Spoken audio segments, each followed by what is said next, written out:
said I'd take a trip every summer down to Mississippi to visit my granny in her antebellum world.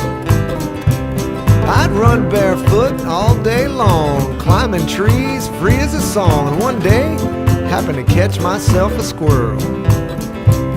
Well, I stuffed him down in an old shoebox and punched a couple of holes in the top. When Sunday came, I snuck him into church. I was sitting way back in the very last pew, showing him to my good buddy Hugh, when that squirrel got loose and went totally berserk. Well, what happened next is hard to tell. Some thought it was heaven, others thought it was hell, but the fact that something was among us was plain to see. As the choir sang "I Surrender All," that squirrel ran up Harv Newman's coveralls, and Harv leapt to his feet and said, "Something's got a hold on me." Yeah! The day the squirrel went berserk in the first self-righteous church in that sleepy little town of Pascagoula. It was a fight for survival that broke out in revival. They were jumping pews and shouting hallelujah, hallelujah. Well, Harv hit the aisle a dancing and a screaming. Some thought he had religion, others thought he had a demon, and Harv thought he had a weed eater loose in his Fruit of the Looms. He fell to his knees to plead and beg, and that squirrel ran out of his breeches leg unobserved to the other side of the room.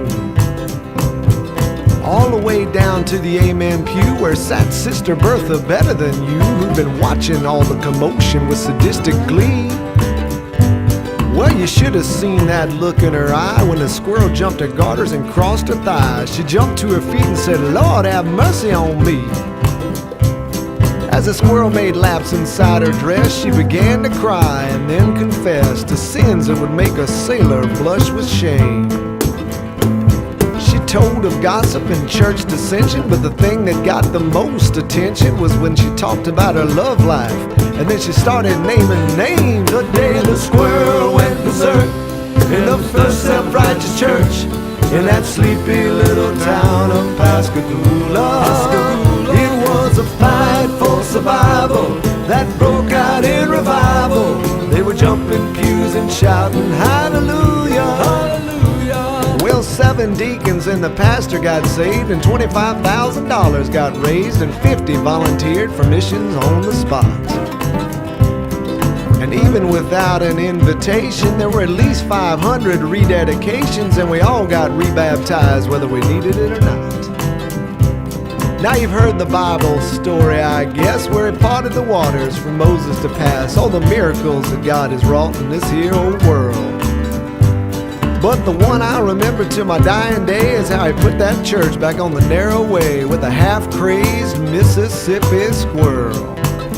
The day the squirrel went berserk in the first self-righteous church in that sleepy little town of Pascagoula.